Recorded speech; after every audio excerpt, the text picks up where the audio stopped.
Breaking news update, ngayong September 15, 2023. Manila, Philippines, muling nakipagtambalan si Barangay Ginebra coach Tim Cone kay champion import Justin Brownlee. Tatawagan ni Cone ang mga shot para sa retooled Gilas Pilipinas squad na pangungunahan ni Justin Brownlee sa 19th Asian Games na nakatakdang magbigay ng tip sa ika-23 ng Setyembre sa Hangzhou, China. Ang Samahang Basketball ng Pilipinas, SBP, at ang PBA ay ginawa ang anunsyo noong Huwebes ika-7 ng Setyembre, na binanggit na, sinusubukan pa rin nilang pagsamahin, ang huling lineup. Wala na ang PhilMNBA star na si Jordan Clarkson para sa Asian Games, gayon din ang mga Filipino import na naglalaro sa Japan at Korea, kabilang sina Dwight Ramos, Kai Soto, at Renz Abondo. Bumalik sa court si Tenorio, ngunit sa Gilas sidelines, sa ngayon. Pagamat wala ng aksyon mula nang masuri ang kanyang cancer noong huling bahagi ng Marso, nananatili si L.A. Tenorio sa basketball spotlight, na nagsisilbing assistant coach hindi lamang para sa Barangay Ginebra kundi maging sa Gilas Pilipinas. Bakit pumayag si Tim Cone na kunin ang Gilas job? Nagbabalik si Tim Cone bilang head coach ng Gilas Pilipinas habang ginagampanan niya ang tungkuling manguna sa pambansang koponan sa medalya sa Asian Games. Humingi ng paumanhin si Tim Cone kay Justin Baltazar para sa hasty remarks sa availability ng Gilas Pilipinas. Sinabi ni Gilas Pilipinas head coach Tim Cone na nagsalita siya ng hindi maayos, matapos sabihin na gusto ng koponan na dalhin si Justin Baltazar para sa FIBA World Cup ngunit hindi nagtagumpay.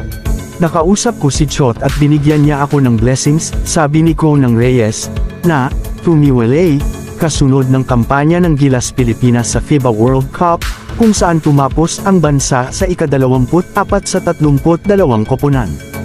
Tutulungan ni Cone sina Richard Del Rosario, Jong Yuchico, Josh Reyes, at L.A. Tenorio. Si Brownlee, ang naturalized player na nangakong maglaro para sa Asian Games mula Hulyo, ay makakasama ng mga usual suspects, tulad nina Junmar Fajardo, Scottie Thompson, at Jepeth Aguilar, sabi ng mga opisyal ng SBP at PBA.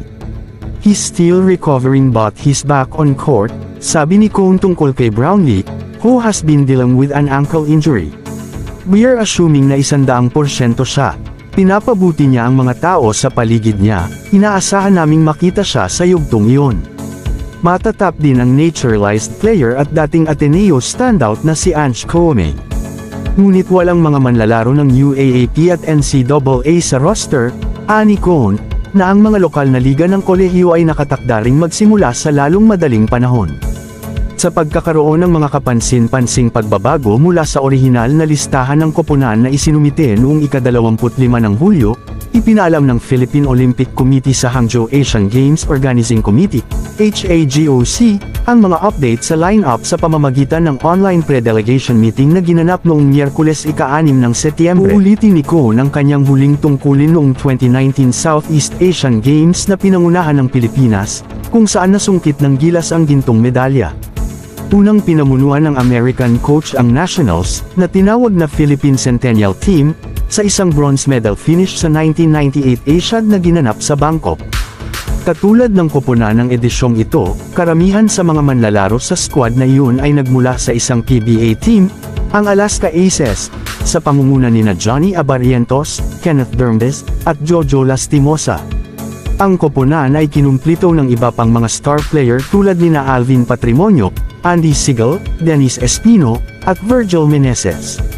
Noong 2018 Asian Games, ang Pilipinas ay kinakatawan ng core ng Rain or Shine Elasto Painters na tinuturuan ni Yang Giao, at pinalakas ni Jordan Clarkson, kung saan sila ay nagtapos sa ika-5. Kung bago ko lang sa channel na ito, huwag kalimutang mag-like, comments, share, and subscribe. At pindutin ang notification bell button para updated ka sa bawat upload nating video. Maraming salamat po sa walang sawang pagsuporta.